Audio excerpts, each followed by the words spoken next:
Let me just mention briefly one threat in particular that should concern all Americans, Democrats, Republicans, and independents alike, especially those who serve in our Congress.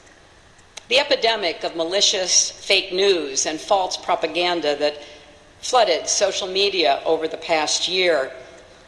And accused Mitt Romney of not paying his taxes with no evidence. Let him prove that he has paid taxes, because he hasn't. Oh, I don't regret that at all. Of course he paid taxes. I did it on my own. So no regrets about Mitt Romney, about the Koch brothers. Some people have even called it McCarthyite. Well, they call it whatever they want.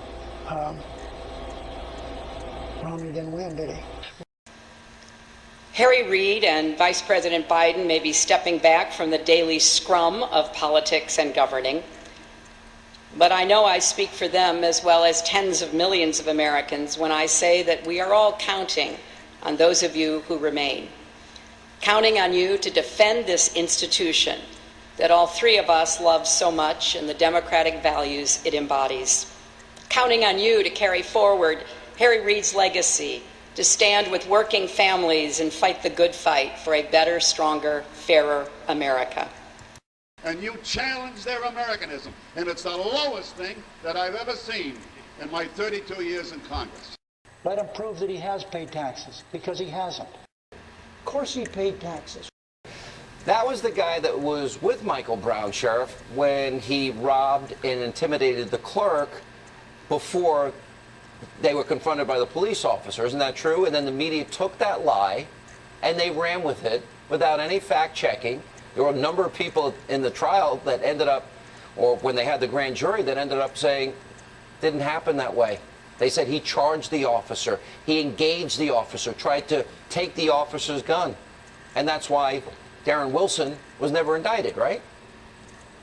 Well, it's why I said, Sean, that fake news has a birthplace and a birthday, August 9th, 2014, when this widely held false belief of hands up, don't shoot was propagated by the media. They went down there and fit their narrative.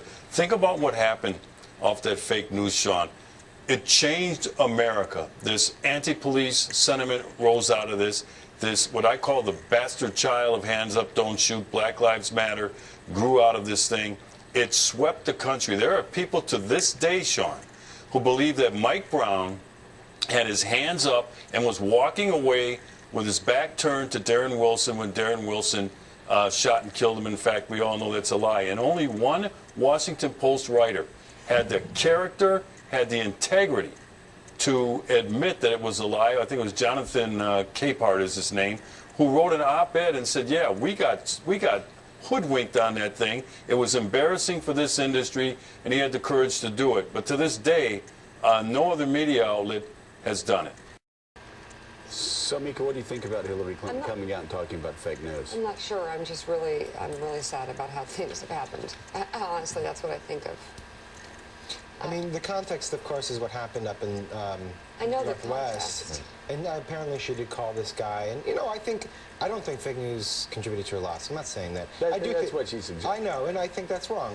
I mean, I think it played a role in the conversation in the election. I don't think that's disputable. But it's a big problem, right? I mean, it's a huge in our industry. It's been a big problem for about 10 years? Yeah, well, it's becoming a no, radically big problem. You haven't seen fake... Actually, have you logged on? The ability of these stories to spread and get hundreds of thousands of views, and they are not even close to reality. I mean, some of the stuff is really insane. It's insane what's out there. It is insane, and it has happened for a long time. Trust me.